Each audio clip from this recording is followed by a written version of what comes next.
İpek Canbulat'la birlikteyiz arkadaşlar. İpek hoş geldin. Merhabalar, evet, hoş bulduk. Yayın başladı Lale Arzu. Alttan yazmışsınız, yayın başlamamış diye başladı. Hoş bulduk. İşte hafta sonu, herkes Cuma artık haftalık tatile girecek. Bugün biraz rahatsızım, hastayım. Ama geçmiş tabii ki olsun. biliyorsunuz, sizi kıramadım. O yüzden dolayı yayına girdim. Ee, Geçmiş olsun. Güzel konular var, teşekkür ederim. Atmışsınız konuları. Bunlardan sadece bir tanesiyle çok profesyonelce ilgilenebildim açıkçası. Öbürlerini çok fazla rutin zaten konuştuğumuz konular, bildiğimiz konular.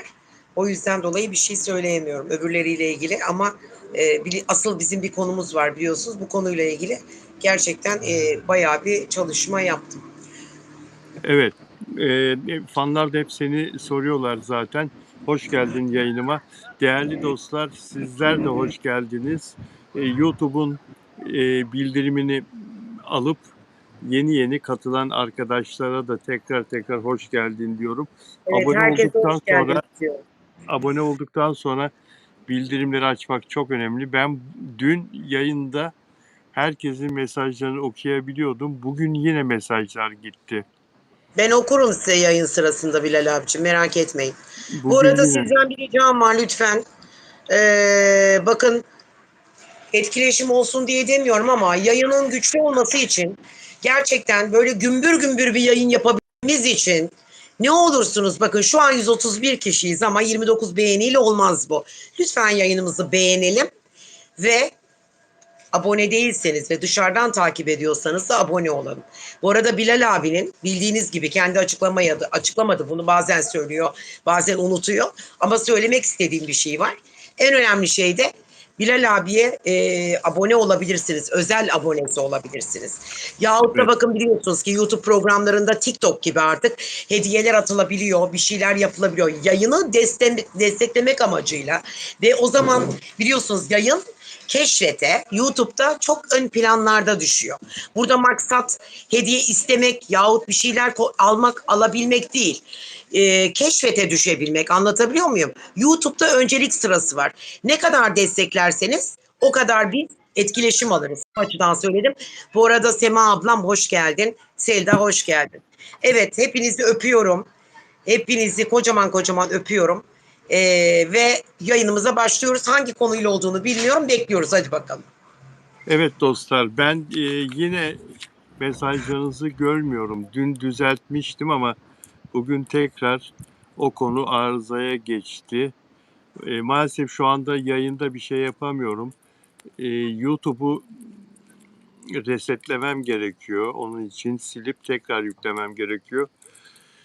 Öyle bir şey yaparsam yayın uçar tabii ki. Onun için bugünlük böyle idare edeceğiz. İpek bana önemli Ben altyazılı önemli şeyleri okurum size. mesajlarınızı Hiç merak etmeyin. Sizin okuyacak. özel abonelerinizden şu anda Lale Arzı burada. Onu görebildim. Moderatörlerden kimseyi göremedim. Eğer herhangi bir moderatör varsa buradayım diyebilmesi yeterli. Evet, Lale Arzu Hanım özel abonem hoş geldiniz yayınıma. Umarım iyisinizdir. Ee, Servin işi sağlam burada bu arada. Servin, Teşekkürler Servin'cim. Sağ ol canım. Servin moderatör, hoş geldin Servin. Ee, peki, şimdi Fedon 80 yaşına girdiğini söylemiştik geçen gün yayında. Fedon'un 80 yaşına girdiğini söylemiştik. Fedon burada Bodrum'da Türkbükü'nde arkadaşlarının organize ettiği bir partiyle doğum gününü kutladı. Ve arkadaşlar dedi ki rakamlar çok önemli bir şey değil. Benim için çok fazla bir şey ifade etmiyor. 80 yaşla ilgili olarak ben kendimi iyi hissediyorum. Bu önemli olan ve işimi yapmaya, şarkı söylemeye devam edeceğim. Sağlıklıyım çok şükür. Sağlıklı olduğum müddetçe de sahnelerde olacağım. 40 yaşında başladım. 40 yıl önce başladım ve aynı şevkle devam ediyorum sahneye, şarkı söylemeye. 40 yıl önce başladım deyince baktım ben onu bilmiyordum. Yani 40 yaşında sahneye çıkmaya Geç başlamış başladığını. yani sahneye aslında. Geç başlamış. Onu Evet, anlayabildim buradan. evet Evet. baktım. E, Fedon Hasan Bey. fabrikatörmüş arkadaşlar. Fedon'un babasının fabrikasında Fedon o fabrikayı yönetiyormuş. Fabrikatörmüş. tekstil üzerine ve çok güzel bir kazancı varmış. Ancak şarkıcılık cazip gelince o Zorba'yı açmıştı İstanbul'da Gayrettepe'de. Sen de bilirsin, Evet, Zorba Restoran. biliyorum, gittim oraya. Tabaklar kırılırdı. Evet, o Zorba'yı açarak 87 senesinde şarkıcılık cazip gelince e, bu işe soyundu ve hala sahnelerde. Diyor ki Fedon, benim bir lafım vardır. Eğer öleceksen bana belediye otobüsü çarpmasın. Ya Ferrari çarpsın ya motorla giderken uçayım ya tekne devrilsin boynum kırılsın öleyim. Görkemli olsun, yani ölümüm de görkemli olsun diyor. Tabii bana yakışan bu. Öyle belediye otobüsü çarptı öldü. Hadi oradan, bana yakışır mı ya diyor. Ben Aslan burcuyum diyor. Aslan burçları böyle midir ya? Evet öyledir, egoludur maalesef. Yani demek istiyor ki aslında burada hani nasıl ki bu hayatta hep böyle etiketle, markayla, sükseyle belli bir yerlerde yaşadıysam ölümüm de böyle olsun da ikisi de birbirini dengelesin. Hani yani ölümün maalesef lüksü olmuyor Fedon. O maalesef olmuyor. Zaten ölüm tabii ki Allah'ın emri ama kötü bir enerji ve kötülüklerle oluyor. Ya hastalıkla ya kazayla ya dertle ya kederle ya bir kötü bir enerjiyle oluşan bir şey. Ama Fedon yaşını göstermiyor. Önce onu söylemek istiyorum. Bir defa profesyonel bir yüzücü. Çok da severim kendisini. Geçen gün de konuşmuştuk yayınımızda. Allah uzun ömür versin. Fedon bundan 10 sene evvel Üsküdar'da mezarını yaptırmış. E, Yani ölüme de her an hazırım diyor ama şu anda çok sağlıklıyım diyor. Bu arada ölüm kötü enerjiyle gelir dedin de Birol Altınkılıç bundan 3-4 gün önce vefat etti, kaybettik. Kahve Dünyası markasının Biliyorum. kurucusu. Monaco'da ailesiyle beraber doğum gününü kutlarken kalp krizi geçirdi. Yani doğum gününü kutlamak için ailesiyle beraber Monaco'ya, Monte Carlo'ya gidiyor. Muhteşem bir yer orası, gittiği yer. Dünyanın en zenginlerinin yaşadığı bir şehir, bir ülke. Müthiş bir yüksek enerji, güzel enerji ortamında doğum gününü kutlarken aniden bunu bana söyle peki. Yani Onu ölüm da size diyorsun kötü söyleyeyim. Demek ki enerjiyle çok düşük, bir dakika. Ölüm kötü enerjiyle, düşük enerjiyle gelir diyorsun ama adam muhteşem bir ortamda aniden orada kötü enerji mi vardı ki? Güzel enerji vardı. Bunu hayır, söyle kötü bana. enerji, siz ne enerjinin nereden geldiğini bilemezsiniz. Öyle bir anda, öyle bir güzel bir anda, bu bir yılbaşı gecesi de olabilir, bir baloda olabilir, çocuğunuzun düğünü de olabilir, her türlü her şey olabilir. O anda bile size kötü bir enerji bir yerden bulaşır. Kim bilir kimin enerjisi geldi, kim bilir ne oldu da bu adamcağız nazara geldi, kötü enerjiyle o durumu yaşadı. Neden? Şimdi hastalık yok, sağlık yok, herhangi bir şey yok. Adam doğum günü kutlarken ansızın hastalanıp kalp krizi geçirip bu hayattan yolcu olması çok da iyi bir enerjiyi bana anlatmıyor. Olumlu bir enerjiyi anlatmıyor. Kim bilir etrafındaki hangi insanlardan nasıl bir enerji aldı da o durum oldu. Yahut neye heyecanlandı? Yine de bir kötü enerji geldi. Bakın benim bir arkadaşım vardı, size söylemiştim. Yalova'da tekne kazasında öldü. Hatırladınız mı? O Kıvanç Tatlıtuğ'un da arkadaşıydı. Tabii tabii, Hatırladınız tersane değil mi? sahibi.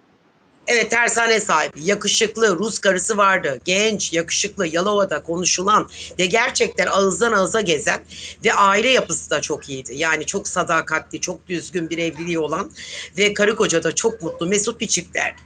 Adam nazardan öldü. İnanın nazardan öldü. Ben onu Kıbrıs'tan da tanıyorum. Biz tanışmıştık orada.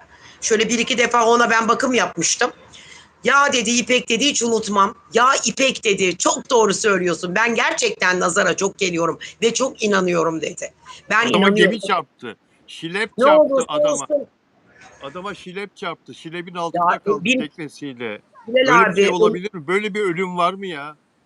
Böyle bir ölüm var mı ya? nazar oldu işte. Olmayacak bir şey oldu yani burada. Nazar oldu adamcağıza. Marmara Anlatabiliyor muyum? Denizi'nde ailesiyle buluşmaya Bozcaada'ya gidiyordu.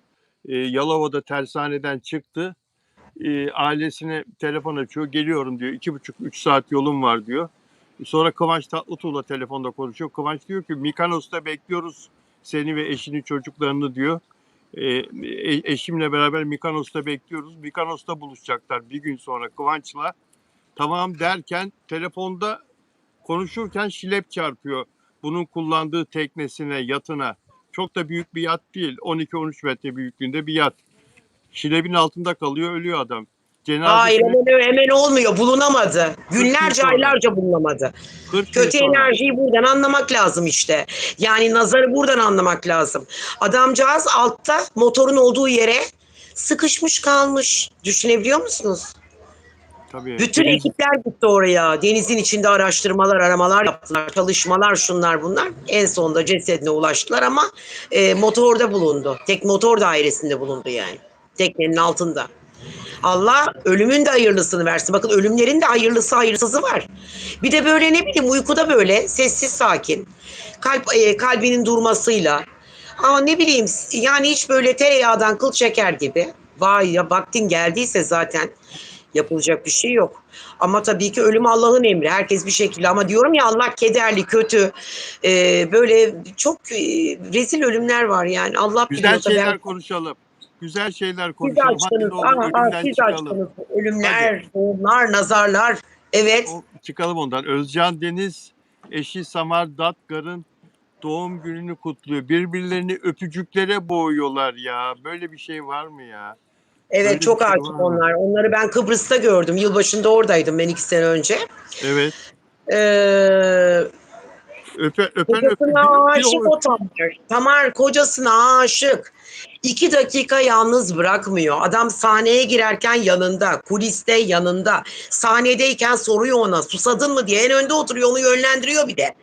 Bebek gibi de güzel hoş bir kız. Ya mutlu olan çiftler ömür boyu mutlu olsunlar. Yani onların ailevi problemleri bizi bağlamaz ama çok mutlu bir çift. Ben beğeniyorum. İkisini de birbirine çok yakıştırıyorum. Bir Özcan öpüyor, bir karısı onu öpüyor. Devamlı öpüşüyorlar. Doğum Evet günü çok kutlaması seviyorlar birbirlerine. Çok seviyorlar. doğum günü kutlaması yapıyor. Karısına sürpriz. Ya Bilal abi şöyle bir şey söyleyeceğim size. Sevmeseydi, karısına o kadar değer tapmasaydı, aileyi de bir tarafa bir dönemde biliyorsunuz aileyle de böyle oldu yani Özcan. Kendi Anlatabiliyor muyum? Ama ailesiyle. karısına asla laf söyletmedi. Tabii. Kendi ailesiyle. Annesini reddetti. Kardeşlerinin bir kısmını reddetti. Ama şimdi annesine bakıyor. Annesine aldı kanser hastalığını tedavi ettiriyor. Dünyanın masrafını yapıyor annesine. Allah razı olsun. Özel hastanelere taşıdı onu. Devlet hastanesinde. Aydın'da annesi Özcan'ı reddetmişti. Aydın'da bir kızının yanında kalıyordu. Orada devlet hastanesinde bakılıyordu. Özcan olmaz öyle şey dedi. İstanbul'a yanına getirtti. Sen benim anamsın ne olursa olsun dedi. Aramızda ne geçerse geçsin dedi. O Helal şeydeki olsun. Maslak'taki o en pahalı Acıbadem Hastanesi'nde. Maslak'taki en pahalı biliyorsun. Biliyorum bütün sanatçıların yattığı hastane. İbrahim Sanatçıların. Tatlıses de orada yatmıştı. Evet. Ve kadının durumu şu anda iyi. Allah razı olsun Özcan'dan. Helal Ee, olsun Özcan Deniz'e. Yüreği iyi bir adam o. yüreği iyi bir adam O ya. yüreği iyi Yüreği bir iyi bir. adam o. O yokluktan gelmiş Bilal abi. Bakın şunu unutmayın Bilal abicim. Yokluktan gelen, yoklukla savaşan, mücadele eden, parasızlığın ne olduğunu bilen, zorluklarla büyük bir mücadeleden sonra ayakta durmaya tek başına kalkabilen bir insan çok vefalıdır. Hakikaten ne olduğunu bildiği için yokluğunda yok olanlara, sıkıntıda olanlara, mağdurlara yardım eder. O yüzden Özcan Deniz çok iyi bir evlat, çok iyi bir oğul, hem de çok iyi bir eş. Özcan çok iyi bir insan. Sahnede ben onu 1 saat, 2 saat sahne alıyorsa yarım saat hayatını dinliyorum. Çünkü kendi anlatıyor hayatını. Sene 1997. Almanya Stuttgart'a gittim. Kimle gittim? Atilla Taş'la. Atilla Taş o zaman yeni parlamış. Bir konser verecek. Ben de Star TV'de program yapıyorum. Ee, genel müdür, Star TV'nin genel müdürü biz dedi bu çocuğu destekliyoruz. Kral TV müzik kanalında kliplerini döndürüyoruz. İşte o zaman sanatçıların paket olarak e, kliplerini döndürürlerdi. Satın alırdı sanatçı Kral TV'den. Saat dilimlerini satın alırdı. Bu da güzel bir ödeme yapmış. Biz de paparazzi programıyla da destekleyelim sanatçıyı. Neyse gittik Stuttgart'a. Orada konseri yapacak olan Almanya'da yaşayan Türk iş adamı Özcan Deniz'in de yakın arkadaşı. Özcan Deniz de konserlerini yapıyor. Biz Atilla Taş'la bu iş adamıyla, organizatörle Stuttgart'ı gezerken bir fotoğraf mağazası, fotoğraf makinesi falan satıyor. Vitrininden bakıyoruz. Atilla Taş şu güzel, bu güzel, ben de şu güzel falan. Bir tane küçük makine beğendim. Küçücük, minnacık. Sirkeci'de yok, Türkiye'de yok daha o. Cep telefonları falan daha öyle fotoğraf çekemiyor. Yeni çıkmıştı, 3-4 sene önce çıkmıştı. Neyse uzatmayayım. O makineyi alayım mı, almayayım mı, alayım mı, almayayım, alayım mı? Hadi başka zaman alırım dedim, almayayım şimdi dedim. Anlatabiliyor muyum? O paraya kıymak istemedim. Neyse Almanya'da işimiz bitti. İstanbul'a geldik, döndük. Star TV'de çalışıyorum, doğum günüm. Aşağıdan telefon açtılar. Misafiriniz var, Özcan Bey geldi. Kim Özcan Bey? Özcan Deniz. Tamam gelsin dedim. Özcan Deniz geldi. Bilal abi nasılsın, iyi misin? Öpüştük, sarıldık. Sağ ol Özcan, iyiyim. Sen nasılsın? Bu senin dedi. Masaya bir paket koydu. Bu ne dedim? Aç dedi. Açtım. Aa o makine. Vitrinde gördüğüm makine. Bizden sonra Özcan oraya konsere gitmiş. O organizatör arkadaş, Türk iş adamı demiş ki işte geçtiğimiz gün Bilal Özcan da buradaydı. Atilla Taş'la konsere gelmişlerdi. Bu makineye baktı, alayım mı almayayım mı, alayım mı almayayım mı, almadı. Ben ona götüreyim bunu demiş. Öğrenmiş doğum günümü de. Bak 30 sene geçti, unutamadım. Anlatabiliyor muyum? Böyle de jest yapan, yapmasını bilen bir adam Özcan Deniz. E, Özcan dediğim gibi yokluğu bildiği için evet. hayatı biliyor yani. Hayatı öğrenmiş o zaten. O yüzden dolayı onun için paranın da çok büyük bir ehemmiyeti olduğuna inanmıyorum. Özcan çok doğal, dünya tatlısı bir adam ya. Gerçekten ben onu Kıbrıs'ta bütün sahnelerin hepsine tek tek gittim. Tek tek ve de en önden izledim. Hem sahnesi mükemmel. Bir de yakışıklı da adam. Fiziği düzgün, kendine bakar. Yani Bilal abi gerçekten kendine bakıyor. Tabii Bakın tabii. bunca yaşta bakıyor kendine. Tabii tabii. Orada o benimle ilgili geçen olayda maddi tarafı değil manevi tarafı. Onu düşünmesi, o inceliği yapması, doğum günüme denk getirmesi Ne falan kadar yani güzel. bambaşka şeyler. Peki Özcan Deniz'i tebrik ediyoruz. Bir başka doğum gününe gidelim. Bir başka doğum günü. Kadir Doğulu Neslihan Atagül karısının doğum gününü kutladı. O da öpmelere doyamadı. Sen o çifti beğeniyorsun. Kadir Doğulu, Neslihan Atagül bir de bebekleri Beğeniyorum evet. oldu. Ha, beğeniyorum. 10 yıldır evliler. Ee, 10 yıl evlilikleri 10 yıl. Aziz adını verdikleri bir de evlatları oldu. Evlatları da 1 yaşında, 1,5 yaşında. Ee, Maşallah. 20 Ağustos Neslihan Atagül'ün doğum günü. 20 Ağustos Aslan Burcu mu? Aslan'dan çıkıyor mu? Bu gece çıkıyor. Ha 21 gecesi çıkıyor. Aslan Burcu Evet. Neslihan Başak'a Atagül. geçiyoruz. Başak'a geçiyor. Siz de Aslan Burcu'sunuz. Ben de Aslan Burcu'yum. Ben de Siz de Aslan Aslan Burcu'sunuz. Ben de Aslan Burcu'yum. Ben Aslan uysalıyım. Hayır hiçbir zaman aslan uysalı olmaz. Olmaz mı? Aslan çok böyle sakin. O patilerini son dakika çıkarır. Çok sabırlıdır. Evet. Kadir Doğulu 19 Nisan. O ne burcu? O ne dediğinizi anlayamadım. Kadir kocası 19 Nisan. Koç burcu. Koç burcunu sen sevmezsin erkekte. Ben de sevmiyorum Koç burcunu. Doğru söylüyorsun. İnatçıdır. Bir de ben anlaşamam boğa kadın olduğum için ama boğa Koç'la Aslan da aslında burçsal olarak çok anlaşamazlar. Çünkü böyle çok inatçı tavırları, inanılmaz kendilerini böyle bir şeyde diretir. Ben doğru söylüyorum. O doğru. O der ki o doğru söylüyorum. Koç'la Aslan'ın da sıkıntıları büyüktür. Ama demek ki korkunç büyük bir sevgi ve arada onu dengeleyen bir faktör vardır ki o sevgiyi ayakta, o aşkı ayakta tutuyordur. Evet, lütfen beğeni yapalım. Çiçeğim demiş karısı için paylaşımına. Ne kadar Güzel, güzel sözler. Ay çiçeğim, Allah'ım. güzeller güzeli anne, değerli eşim, iyi ki doğdun, iyi ki tanıdım seni. Seni çok seviyoruz. Aziz ve Kadir oğluyla beraber paylaşım yapmış. Oğlu 1,5 yaşında. Neslihan Atagül'ü etiketlemiş. Birlikte fotoğraflarını kullanmış. Böyle bir jest yapmış eşine. Ee, yani çok sallandı yuvaları ama yıkılmadı. Helal olsun. Neslihan sayesinde, kadın sayesinde yıkılmadı. Helal olsun ya. Kadın bak ondan sonra da 2 sene sonra da hamile kaldı. O yoğun dedikodular çıkmıştı. Kocasının Evet, onu biliyorum. aldattığına dair. 2 yıl Evet, sonra da duydum bunu. hamile kaldı ve anne oldu. Mutlu olsunlar be Bilal abicim. Fazla da Evet. çok etrafın söylediklerini ciddiye almamak lazım. Yani bazen bazı erkekler de bunu yapıyor, yapmıyor değil. Aldatıyorlar, sonra pişman olduk diyorlar. Tekrar dönüyorlar evlerine. Karılarına dört elle sarılıyorlar. Neden biliyor musunuz? Çünkü dışarıda asla dışarı dönüp Gittin dolaşıyor. sen. Gittin sen. Ha, geldin. Bir gittin geldin. Hoş geldin tekrar. Merhabalar. Merhabalar. Yine sonunda dönüyor, dolaşıyor. Ve gerçekten ailesine ve eşine bakıyor ki dışarıdaki hayatla evdeki hayat çok başka. İnsan ait olduğu yerde gerçekten daha mutlu oluyor. Ben bakıyorum öyle etrafımda ve çok danışanım var benim böyle aldatılmayla, hikayeleriyle bana müracaat eden özellikle bayanlar. Kocamız diyorlar eve döndü, işte pişmandı falandı filandı. Aynıları Neslihan'ın da kocası için söylendi, söylenmedi değil, söylendi. Ama günahı boynuna. Yaptı mı, yapmadı mı, etti mi, etmedi mi?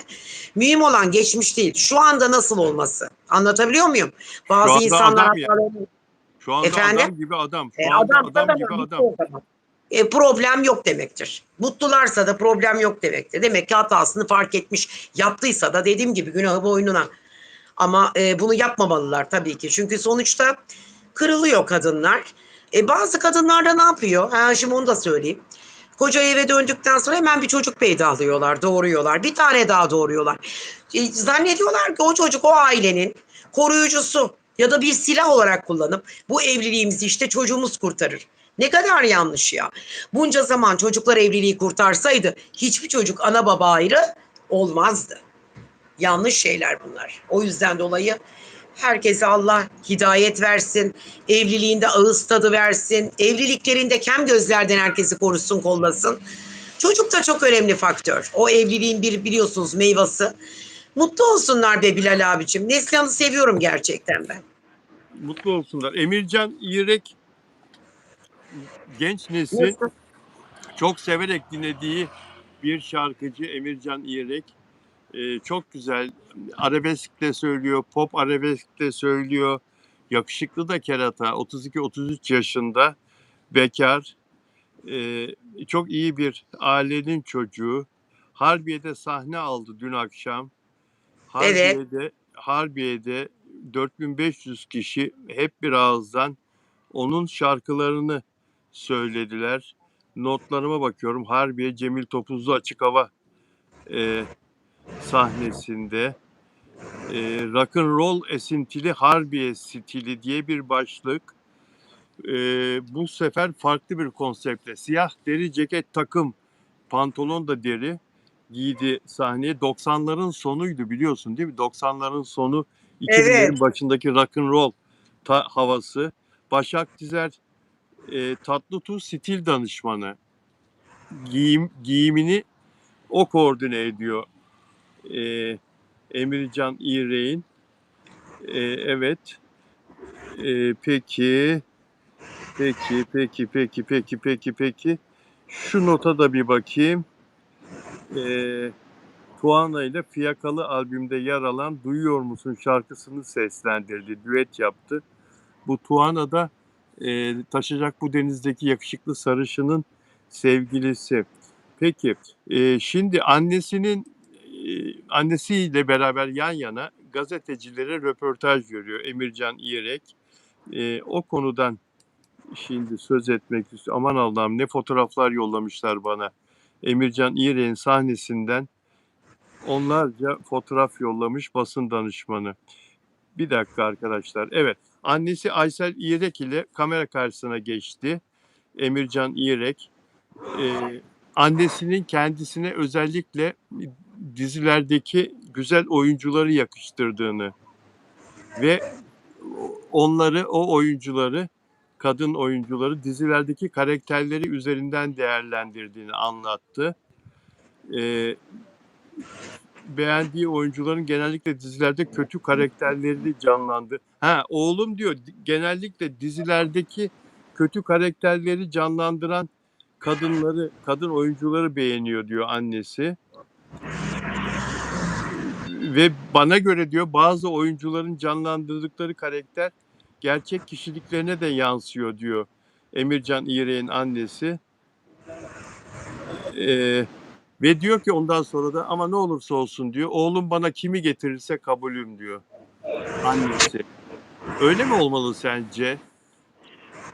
Tabii ki öyle olmalı. Modern anneler öyle tabii ki. Sonuç itibariyle kimi getirirse razıyım demek. Yani ben oğlumun fikirlerine saygı duyuyorum. Benim oğlum yanlış da yapsa, hata da yapsa kabulümdür diyor. Yani onun hayatına ambargo koymuyor. Zaten en güzeli de o değil mi? Onlar yetişkin insanlar. Ebeveyn yani yetişkin insana zaten müdahale edilmek tabii ki fikrini söyler bir anne bir baba. Mesela ne bileyim işte senin evladın yanlış bir ailede yanlış bir seçim yapmıştır. Frekans olarak sana ne eğitimine akademik kariyeri uygundur. Ne de madde çok yakışıklı. Gördüm, bayıldım. Çok Emircan yakışıklı. İrek. Evet. Ama o hemen yani evlenecek bir yapıda bir çocuk değil o. Değil mi? Anlatabiliyor muyum? Mert'e de benziyor. Mert Ramazan'a da Şimdi benziyor. diyecektim Mert'e benziyor. Mert'e benzettim. Ya yeni neslin hepsi Mert'e benziyor biliyor musun Bilal abi? Mert'imiz bir tane. Hayır, hiçbiri benzemiyor. Hayır tabii ki bir tane canım ama yani benziyor. Benziyor. Diyor ki Beğeni Emircan yapar mısınız İrek. lütfen? Annem diyor benim evlenmemi istiyor diyor ya. Annem benim evlenmemi istiyor diyor. İster ya tabii değil mi? Torun sahibi olmak ister. Pardon bir saniye. Moderatörler orada mısınız? Ha. Emircan İrek annem benim evlenmemi istiyor diyor. Anneler ister. Yani oğlunun baksana şuraya abi yani baksana çocuğa gösterilen sevgiye baksana. Kadınlara baksana. Bilal abi daha önce bu çocuk yoktu. Bir anda piyasaya nereden geldi? Bunun eğitimi Yok falan nedir acaba? Bilmiyorum bu yani. 2,5-3 yıldır var bu çocuk.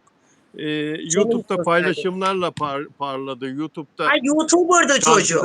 şarkıda şarkılarını YouTube'a yükledi. Öyle dikkat çekti. Ama mutlaka bu çocuğu birisi patlatmıştır yani. Bunu ki biri ortaya Bu bu çıkarttı. bu bu, Bir, bu aştı gitti bu. Bu aştı gitti. Bu aştı hay gitti kendi yani. imkanıyla mı oldu bu? Bu bir şans mıydı yani? Annesiyle Ay annesi de benziyor ona. benzer. Yani çocuk bayağı bir yükselişte. Konserleri falan acayip. Türkiye'de en çok konser yapan şarkıcılardan biri. Şarkılarını kendi besteliyor. Ne kadar güzel. Aman Allah'ım ne kadar güzel. Peki ne mezunu olduğunu hemen bakıyorum. Evet çok Tekir, merak ettim. Eğitimi ne? Tekirdağ Çerkezköylü 33 yaşında Çerkezköy'de liseyi bitiriyor. Yıldız Teknik Üniversitesi'nde eğitimini son yılında bırakıyor. Beğeni Bakıyorum beğeni. tekrar. Genç yaşta lisedeyken küçük sahne grupları kuruyor. O zamanlar başlıyor. İlk Uzun Çalar albümü 2018 yılında çıkıyor. 2019'da Nalan adlı şarkısıyla herkesin dikkatini çekiyor. Yılın en güçlü çıkış yapan şarkıcısı 2020 yılında Power Türk Müzik Ödülleri'nde kazanıyor. Sonra da kimse tutamıyor. Metalürji ve malzeme mühendisliği bölümünde okurken Yıldız Teknik Üniversitesi'nde ayrılıyor sonra tekrar kaydoluyor. Hala o okulda galiba mezun oldu denmiyor. Evet. Yani şu anda bunun zamanı. Oho onlarca şarkısı var. Sayısız ödülleri var. Sayısız ödülleri var. Emircan İrek e, genç kızların sevgilisi, genç delikanlıların da örnek aldığı, Maşallah. başarılarını örnek aldığı bir çocuk. Peki, Sıla Türkoğlu, Ata Ay Yıldız isimli işletmeciyle 2,5 yıldır bir ilişki yaşıyor. Sıla Evet Türkoğlu Kızılcık Şerbeti'nde büyük bir parlama yaşamıştı biliyorsun, öne çıkmıştı biliyorum. oyuncu. Evlilik soruyor arkadaşlar ona. Ata Ay Yıldız'la sevgilisi ona evlilik teklif etti yurt dışında, Paris'te zannedersem. Evlilik ne zaman diye soruyorlar. Belirli bir tarih yok ama tabii ki karar verdik, evleneceğiz. İkimiz için de en uygun zamanda, içimize ne zaman sinecekse o zaman olacak diyor. Yani bu yuvarlak bir cevap değil mi? Galiba Yuvarlak bir cevap tabii ki. Evet. galiba Yani Sıla heh, emin değil. Sıla emin değil. Çünkü Ata Ay Yıldız ona evlilik teklif etmişti bundan 6 ay evvel. Yani galiba kadın emin değil kendinden. Erkek evlilik teklif ettikten sonra kadın istese der ki Ağustos'un 25'inde evleniyoruz kocacığım der, sevgilim der. Gün aldırır filan değil mi? Erkeği yönlendirir. eskide kalmış bizim kafalar. Anlatabiliyor muyum? Aynen öyle. Aynı fikirdeyim ama demek ki Sıla istemiyor bunu. Ya da öteliyor. Ya da bildiği bir şey var yani. Ne yapacak? Zaten garanti. Karşı taraftan teklifi aldı. Hiç hoş değil biliyor musun? Hiç hoş değil ya. Hesap Ne hoş kitap değil yapıyor. söyler misiniz? Ne hoş değil? Kafasında hesap kitap yapıyor kız Sıla. Hesap kitap yapıyor ve atayla paylaşmıyor bunu. Yani kendi çiziyor rotalarını, birlikte çizmeleri gereken rotayı. E, Belirli bir tarih yok. Burada şöyle de diyebilir mesela, belirli bir tarihimiz yok. Konuştuk. Bir iki alternatif tarih konuştuk ama henüz karar vermedik filan. Yani onu da katabilirdi burada cevabına. Hiç adam yokmuş gibi. Belirli bir tarih yok. Ha, nasip demiş bir de. Nasip, belirli bir tarih yok ama ikimiz için de ya saldım çayıra Mevlam kayıra hesabı. Yani yuvarladım topu nereye giderse artık. Dediğin gibi garanti almış teklifi. Cebe Tamam bitti koymuş. artık karşı taraftan garantiyi aldı. Ondan sonrasını kendi bilir. Şimdi bazıları var sözüm onlardan dışarı kimse yanlış anlamasın. Ben öyle düşünüyorum bazıları var. Garanti zaten bu diyor daha iyisini bulursam Vay. anlatabiliyor muyum? Tabii öyle de yapan var yani daha iyisini daha varlıklısını daha yakışıklısını bundan iki tık da üstünü bulursam diye acaba diyor zaten bu. Aman çantada keklik. Anlatabiliyor Sözün, muyum? sözün buradan meclisten dışarı Ay dedin meclisten zaten. tabii ki dışarı. Dedin. Tabii ki. Dedin ama yani bunu düşünenler yazık adamı kullanıyor o zaman değil mi böyle Çok düşünenler? fena böyle. Tabii ki çok var. Benim çevremde de Kıbrıs'ta da bir iki kişiyi biliyorum böyle. Aşk yaşıyor. Adamcağız evlilik teklif ediyor ama başka taraftan bir davaları var mesela. Ondan sonra bu davalar vesilesiyle gidiyor avukatıyla ayrı görüşüyor. Falancayla ayrı görüşüyor. Filancayla. Çok var yani. O kadar çok var ki. Hangi birini anlatayım size? Burada kriter o zaman para yani nasıl Para da daha olabilir zengin. tabii. Para da. Yani ben artık aşka yani insanların aşka anlayışını anlamış değilim. Şimdi bazılarına göre aşk para. Ama bazılarına göre ise duygu. O burçlara göre. O bakıyorum mesela bazı burçlarda duygunun çok büyük ehemmiyeti var. Ama bazı burç insanları da burada ötelemek, ötekileştirmek istemiyorum bazı burçları. Şu an sırası değil. Onları da açıklayamam. Bunu özel olarak açıklıyorum zaten. Ama bazı burçlar aşka çok önem veriyor. Aşk kadını, aşk adamı, şiirler yazıyor. Bir bakışı bile, bir şöyle göz göze gelişinde bile adamın aşk ararsın, bir mane ararsın bakışında. Anlatabiliyor Kokusu muyum? bile kokusu Ama bazıları kokusu da paraya bakıyor. kokusu bile ya onun kokusu başkasında yok ki. Yani o sana evlilik teklif eden adamın kokusu, adamın sana dokunuşu, teması, adamın vücut hatları değişir ya. Adamdan adama değişir vücut yapıları, vücut hatları. Olur mu öyle şey? Aynen hoş geldin canım. Yani Olur mu öyle evet şey? tabii tabii. Maalesef artık her şey materyal olmuş. Yani bakıyorum evlilik için bile zengin ya böyle bir şey olamaz. Taş bebek gibi bir kız var. Bir yerde yayın yapıyor. Geçen gün inanamadım ya. İnanamadım yani. İnanamadım evlendiği adama. 20 yaş büyük, deden yaşında artı yani dağdan mı kaçtı bu adam dedim. Nereden buldun onu? Sen taş bebek gibi gencecik bir kızsın. Senin ne işin var? Aşk Yani bu aşk var. olamaz mı? Aşk olamaz mı? Mümkünatı Sebep yok. Hayır. Tabii ki aşk var. Paraya aşk var. paraya aşk var. Adamın Paraya aşk var. karakterine, adamın adamın kendisiyle ilgili duygularına falan cevap değil yani diyorsun. Aşka Kesinlikle. karşılık, sevgiye karşılık değil diyorsun Bilal yani. abicim bazı adamlar da var. Sırf yani kadınlar için konuşmayalım bunu. Şimdi ben hemcinslerimi de yani tukaka yapamam. Bazı adamlar da para için kendinden yaşça büyük kadınlarla evleniyor. Öyle de Değer var. Kendini rezil etmeye değer mi? Yaşından büyük kadınla maddi geliri var, imkan var. O sırtını dayamış kadına. Nasıl olsa bu güçlü kadın, üreten kadın, parası olan kadın, mesleği olan kadın. Anlatabiliyor muyum? Ve düşünebiliyor musunuz? Onurunu, itibarını zedeleyip her şeyi bir tarafa bırakıp kadının parası için evliliğini ayakta tutan var. Ama öte taraftan yapacağını da dışarıda yapan var. Aman aman Anlatabiliyor aman. muyum? Onun için Aman aman kadınlar aman. akıllı olsunlar. Buradan Ama uyarıyorum. evlerden uzak. Evlerden uzak, Tabii evlerden. evlerden uzak. Evlerden uzak. Peki, Kadınları uyarıyorum ben. Afra Saraçoğlu'nun ayrıldığı Abi İpek dizisinde canım, kadın İpek işte, İpek. Dinliyorum. Afra Saraçoğlu'nun ayrıldığı Abi dizisinde kadın başrol oyuncu olarak Bergüzar Korel kendisine yapılan teklifi düşündü, taşındı. Kocası Halit Ergenç'e danıştı ve kabul etti. Şimdi Halit Ergenç bakacak evdeki 3 tane çocuğa. Çünkü Bergüzar Korel haftanın 6 günü sette olacak. Ve artık e, peki Abi dizisi şimdi Bergüzar Korel'le Kenan İmirzalıoğlu'nun geçmişte çok büyük bir başarıları var biliyorsun. Karadayı dizisi Evet. 2012-2015 yılları arasında 115 bölüm sürdü, 3 sezon ve dünyanın her yerine dağıldı. Her yerde izlendi bu dizi. İkisinin geçmişteki o muhteşem birlikteliği, unutulmaz ikili olarak imza attıkları o dizideki o başarıları tekrar yaşanır ümidiyle şimdi yapımcı ve kanal reytinglerin fırlamasını bekliyor. Çekimler yarın başlayacak Abi dizisinde. Ee, eskisi gibi olabilir mi sence Bergüzar Korel ile Kenan İmirzalıoğlu birlikteliği yine eski başarıyı yakalayabilir Yakalayabilir mi? mi? Onu mu soruyorsunuz? Evet, Başarı evet. her zaman başarıdır.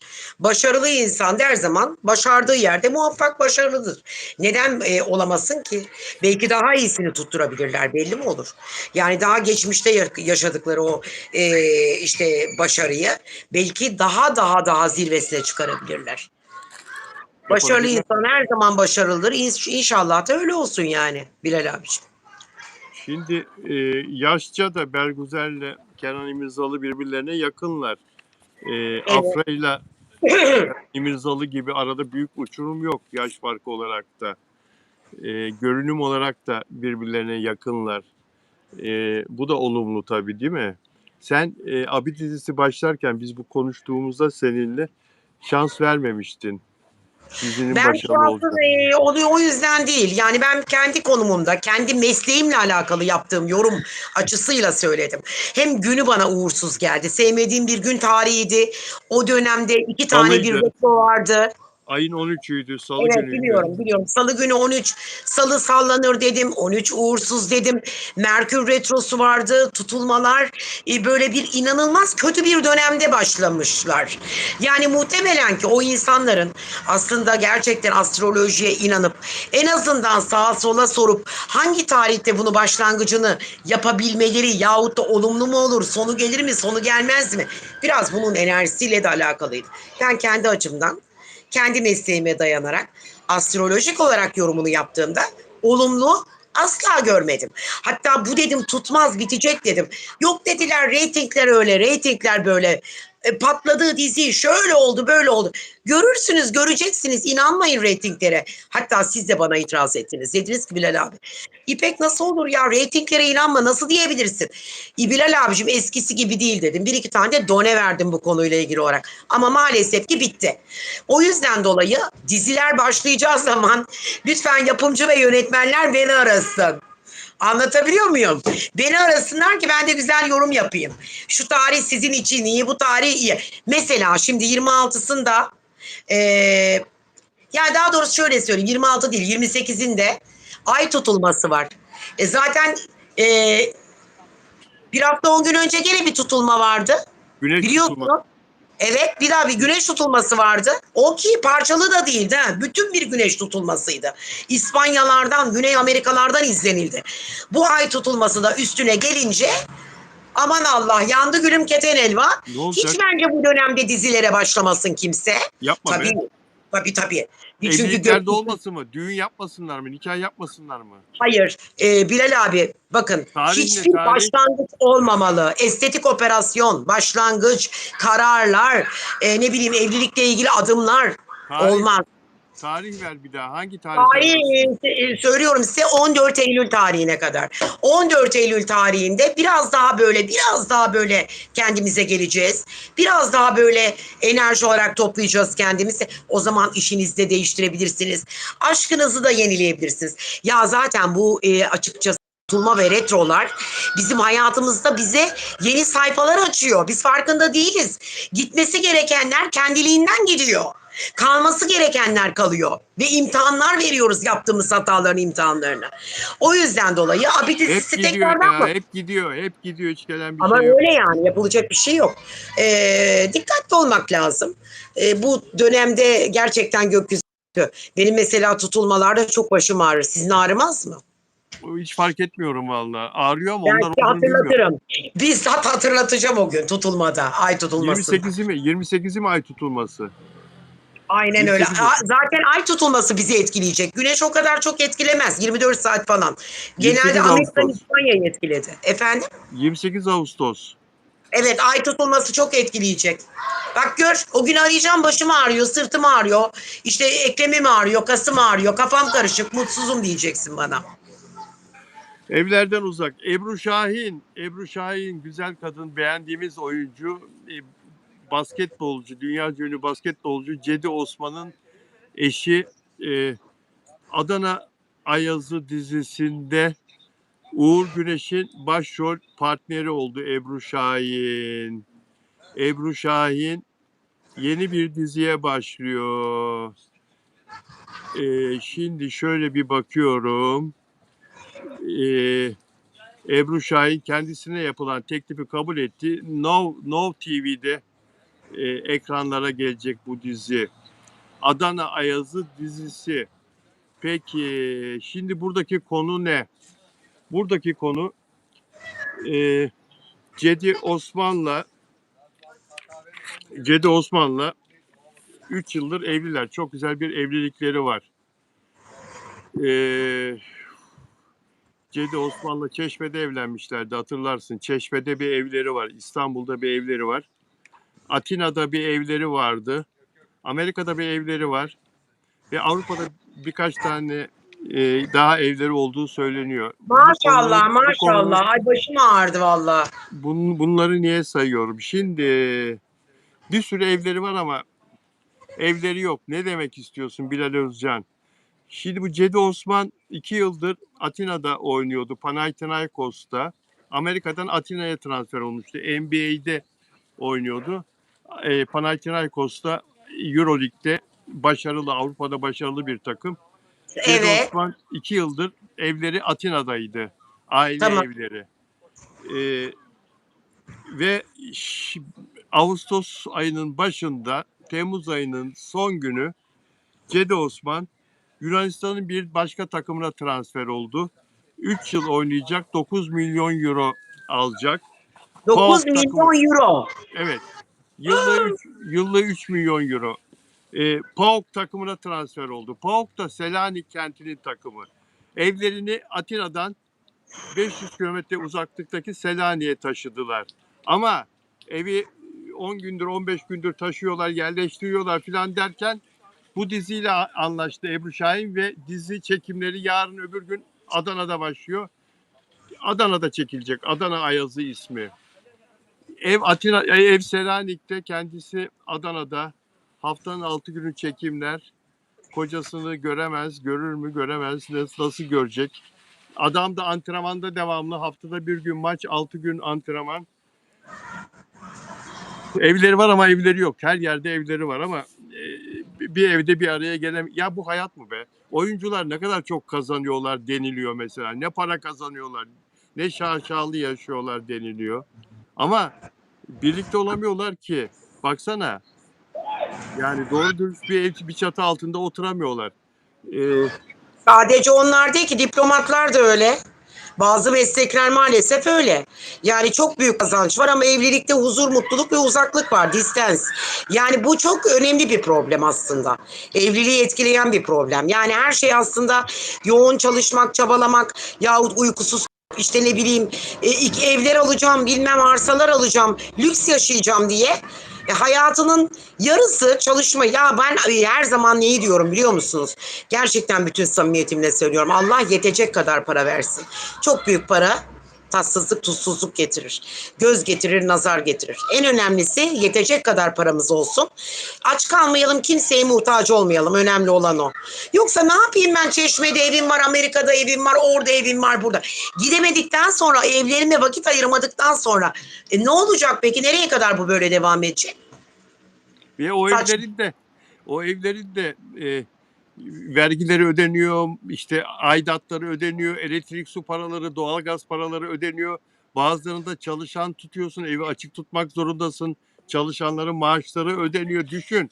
Miami'de evin var, gidemiyorsun ama çalışanın var. Anlatabiliyor muyum? Bu neye benziyor? Evet, Ataköy evet. teknem var. Ataköy Marina'ya çekiyorsun. İçinde devamlı kaptan da var. E, Kaptanın da maaşını ödüyorsun 12 ay. Bazıları öyle biliyorsun. Evet, Yani bu arada Lale Arzu yazmış.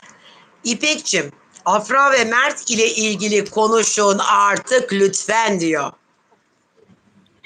evet, Ya ne gördüğünüz kadar gibi çok fanı var, ne kadar çok seveni var bu Afra ile Mert'in. Yani Instagram yıkılıyor benim. Sosyal medyada bir de engellediklerim başka yerlerden ulaşıyor. Diyorum ki ya yazmayın, magazinci değilim. Bakın, bununla ilgili Bilal abiyi kırmıyorum, yorum yapıyorum. Ama bana buradan yazmayın, size destek olamam, yardımcı olamam. Bununla ilgili sayfalar var.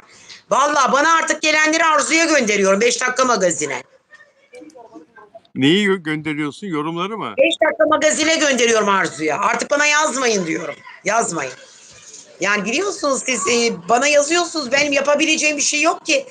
İnadın yok. Ben zaten bunlarla yakından ilgilendim. Baktım, doğum haritalarını inceledim. Hakikaten baktığımda bu iki çiftin biraz sıkıntılı dönemler geçirdiğini, sıkıntılı süreçlerden geçtiğini, evet, 2 defa ayrıldıklarını, hem de bir defasında dönüşü olmadan bir ayrılık yaşadıklarını söyledim. Sonra çıkardınız piyasaya, yok efendim Poyrazlı Moyrazlı. Dedim ki hayır efendim. Poyraz diye birisi de yok. Bu ilişkide böyle bir şey yok. Bu bunun akrabası. Arkadaşı olabilir, bir şey olabilir. Hala da aylar geçti. Biz bir göremedik. Bir öpüşme. Bir ne bileyim, şöyle bir paparazzi ya da bir gazeteciler ya da muhabirler şöyle bir çeksinler. Bir ekranlara alsınlar, anlatabiliyor muyum? Hani ne oldu, öpüşme yok, el ele tutuşma yok, aşk yok. Ben oradan bir koku almıyorum yani. Bunu baştan söyledim. Çünkü onların doğum haritasına baktığımda kesinlikle ve kesinlikle, evet bakın, o dönem ayrılardı. Doğru. Ama insanlar ayrılır, barışır, ayrılır. Ne bileyim yani, madem öyle ayrılardı da tek bir soru sordum. Neden o zaman Mert'in hayatında birisi yok dedim. Anlatabiliyor muyum? Dedin. Bunları göreceksiniz şimdi yeni projelerde. Hazırlıklı olun bu sene. Afra için de hazırlıklı olun, Mert için de hazırlıklı olun. Aynı proje mi? Hayır. Ben ona da evet demedim. Sizler hepiniz dediniz ki aynı projede olsunlar. Hayır efendim, Yalı Çapkını gibi izlenmez. Bırakın, onlar orada kaldı. Anlatabiliyor muyum? Ama hayır, kaldı derken yani o dizi orada kaldı. Yalı Sonra bakın bir Çapkını şey söyleyeceğim. Maçta en son bir maç hikayesi vardı. Maç hikayesi. İşte dediler ki tribünde Poyraz'da işte Afra şöyle öyleydi. Hakikaten ben bazen Lale ablaya katılıyorum. O gün baktığımda ben çok kötü gördüm Afra'yı. Mutsuz, sanki ağlamış, sanki Karadeniz'de gemileri batmış gibiydi. Anladınız mı? evet. Evet. Ay Yıldız da biraz Mertçi olduğu için sürekli beni burada linçler. İpek Hanım Mert'in hayatında biri olmadığını nereden biliyorsunuz diyor. Şey, Anlatabiliyor muyum? Yani Ay Yıldız diyor. Yani siz Afra önemli bir kişilikseniz, hayatınızda birisi varsa siz piyasada görülmez misiniz genç delikanlıyken? Ne yapacaksınız? Evin içine mi kapatacaksınız kendinizi? İlişkinizi, aşkınızı kapalı alanlarda mı yaşarsınız? Afra artık mutlu değil denildiğinde diyor. Evet. Afra artık mutlu değil denildiğinde bu söz beni ikna etmekten çok üzüyor.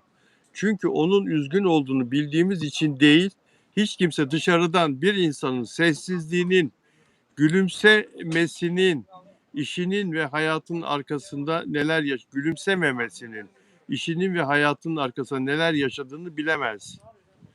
Belki mesele hiç mutlu olup olmamak değildir. Belki mesele bir ayrılığın üzüntüsünden çok daha derindir. Bir insanın tüm kalbiyle bir ilişkiye verdiği güveni sonrasında yeniden inşa etmek zorunda kalmasıdır. Bir kadın yıllarca bir erkeğin yanında sevgi, saygı ve güvenle durduğunda yalnızca bir ilişki yaşamaz. Anılar biriktirir, bir gelecek hayal eder, onun başarılarıyla mutlu olur, zor zamanlarında yanında durur. Güzel bir yazı. Bir arkadaş yazmış bunu. Yazanın ismini söyleyeceğim. Ve hayatının en güvenli alanlarından birini o ilişkiye emanet eder. Böyle bir insan için ilişkinin bitmesi yalnızca birini kaybetmek değildir. Bazen zihninde sevgiye, sadakate ve geleceğe dair kurduğu bir dünyanın da yıkılmasıdır. Ve eğer bir ilişkinin içinde dürüstlük ve saygı zarar görmüşse bunun yarası mutlaka ayrılık anında görünmez. Bazı yaraların ne çığlığı vardır, ne röportajı, ne fotoğrafı, ne de açıklaması. Sadece insanın daha geç güvenmesine, daha zor bağlanmasına ve herkesi özel hayatına kolayca almamasına neden olur diyor. Ete.s.13 rumuzlu arkadaşımız bunu yazmış. Çok da güzel bir yorum. Daha da uzun ama bu kadar bile çok şey anlatıyor. Yani Afra'nın durgunluğu, sessizliği belki de onun çığlık atmasıdır. Bilemeyiz ki. Belki de birikmiş bir hüzün, birikmiş bir dram şu anda o şekilde yansıyor Afra'dan dışarıya. Her yerde kadıncağız düşünceli görünüyor. Evet, bu aralar maalesef öyle düşünceli. Bu arada Aynur Hanım da yazmış. İnsanların diyor içinde mi öpecekler İpek Hanım diyor. 5 ülkeye gezmeye gittiler. Aynur Hanımcığım öpüşsünler demedim zaten. Toplum içerisinde bir takım etik kurallar var. Onu siz herhalde benim demek istediğimi yanlış anladınız. Yani bir aşk kokan, bir enerji kokan bir pozisyon yok ortada. Böyle ne bileyim yani bir el ele tutuşma yok, bir sarılma yok. Bunları tabii ki toplum içinde de yapabiliyor insanlar. Evli çiftlerin evli olduklarını el ele tutuşup yürüdüklerini anlıyorsunuz. Anlatabiliyor muyum? Yani saçma bir eleştiri olmuş. Biraz saçma buldum eleştirinizi açıkçası. İpek Hanım Assos'la birlikte oldukları resimleri. Ha, Türkay Tokdemir. Evet doğrudur. Evet doğrudur. Assos'a gittiler. Hatta Lütfiye Hanım da Assos'taydı. Ya bazı şeyler bilinmek zorunda değil. Şeyler deşifre edilmek zorunda değil. Bunların ilişkileri evet doğru ayrılık vardı doğru ama ben bunun hiçbir zaman bu Poyraz'la olan olayına inanmadım. Bu ne dedim bekleyin göreceksiniz. Eylül-Ekim'de bir dizi var bir şey başlayacak. Bunun bir PR çalışması ve öyle de oldu. Onun için uzatmaya böyle sürekli böyle hani ne bileyim zıt fikirde zıt kutupta böyle çekişmemize gerek yok. Anlatabiliyor muyum? Ne söylediysem hepsi doğru çıktı bugüne kadar. Varsa aksisi bana lütfen yazın. Özür de dilerim sizden. Yanılıyorsam gene de dilerim. Anlatabiliyor muyum? Bana bir faydası olan, bir katkısı olan bir şey değil. PR'cı değilim, magazinci değilim. Bu insanları tanımam etmem. Para almam, maaş almam. Ben bir astroloğum. Ama yanlış yani. Sürekli böyle aynı şeyde beni böyle bir yere sıkıştırıyorsunuz. Linçliyorsunuz beni. Yanlış yapıyorsunuz. Yanlış, yanlış. Olmaz böyle. Yanlış yani. Evet, Afra Saraçoğlu Asya Pasifik'in en güçlü yıldızları arasında gösterildi. Uluslararası bir liste hazırlandı. Uluslararası güçlü bir medya kuruluşu ve ayrı bir araştırma istatistik kurumunun verileri değerlendirildi. Asya Pasifik'in en dikkat çeken isimleri arasında Türkiye'yi temsil eden tek isim Afra Saraçoğlu. Global lüks moda arenasında bir yıldız gibi parlıyor. Kırmızı halı üzerindeki görüntüleri, katıldığı uluslararası davetler çağrıldı ve dünya yıldızlarının tercihi Bulgari markasının Afra Saraçoğlu'nu kendi ürünlerini tanıtmak için seçmesi bunda çok etken oldu. Bu Asya Pasifik sıralamasında öne çıkan ülkeler ve dünyaca ünlü yıldızlar, Güney Kore'den bu K-pop yıldızları, starları, Jennie, Jisoo, Lisa, Rose, Blackpink üyeleri, BTS üyeleri, NCT üyeleri, e, Tayland'dan Bright, Van Metawin, Mai Evet, Gulf, Türk ay. Jeff Satur, Filipinler'den Hart Evangelista, Pia Wurtzbach, Çin'den yine yıldızlar ve Türkiye'den de Afra Saraçoğlu arkadaşlar. Asya Pasifik'in göze çarpan, öne çıkan marka yıldızları olarak değerlendiriliyor bu araştırma şirketi tarafından. Bu da dünyada medyada yayınlandı. Son 4-5 gündür yayınlanıyor. Ve Pera dizisinin yayınlanacağının açıklanmasıyla ve bu açıklamanın da dünya medyasında hemen karşılık bulmasıyla aynı zamana denk geldi. Afra Saraçoğlu'nun bu Asya Pasifik yıldızlığı. Bunun da güzel bir tesadüf olduğu, belki de tesadüf değil, böyle denk getirildiği söyleniyor, yorumlanıyor arkadaşlar. Afra Saraçoğlu şu anda global olarak çok öne çıkmış durumda. Değerli İpek Canbulat kardeşim. Ya Ve tabii ki vaktiniz yetmedi yoksa açıklayacaktım size. Evet, haritalarına baktım. Bunu ben eğer bilmiyorum ama yarın ya da öbür gün varsa yayınımız, Bilal abi bilir. Gelmeyecek olan birisinin yerine de iştirak edebilirim. Orada yo, size tek tek yarın benim anlatacağım. boş günüm. Ben yarın cumartesileri dinlenmek için boş tutuyorum ama yarın yapalım. Müsaitsen Yo, yarın yarın yapalım yani. yapalım, ben bunu doğum haritası olayını size bütün şeyleriyle birlikte açıklayayım, oldu mu? Biliyorsunuz Yarın zaten yapalım. birinin çocuk baba birinin yay. Oradan haritaları çıkaracağım. Geçişleri, retroları, tutulmalardan etkilenecek mi etkilenmeyecek mi? Hangi dönemde ne oldu? Ayrılık mı beraberler mi? Harita size söyleyecek. Ben konuşmayacağım. Tamam mı? Yarın Doğum yar, haritası size anlatacak. Buyurun Bilal yarın abiciğim. yarın bunu konuşalım seninle. Saat 18'de. Hiç Dostlar problem değil. dostlar bizi izlediğiniz için çok teşekkür ederiz. Birkaç konu kaldı. Onları da yarın konuşuruz. Hepsini Ee, yarın konuşuruz bu arada. Bana peki. ulaşmak isteyenler vardı. Az önce alttan yazdılar. İpek Can Bulat benim ismim. İpek Astro Instagram adresim. İpek Ünlü Koç'ta Facebook'taki adresim. Bana ulaşmak zor değil. Tabii ki magazinsel değil ama işin size yardımcı olabileceğim enerji konularında her türlü neyle alakalı yardımcı olabilmemi istediğiniz bir şey varsa bana sadece atabilirsiniz. Doğum haritası, yıldızname, kendi mesleğimle alakalı size yardımcı olmaktan zevk duyarım. Bu arada bir ev, hayırlı akşamlar. Hepinize çok teşekkür ediyorum. Güzel hafta sonları diliyorum. Yarın saat 6'da buluşmak üzere. Esenlikle kalın, hoşça kalın. Değerli dostlar hoşça kalın. Sevgiler hepinize. Görüşmek üzere.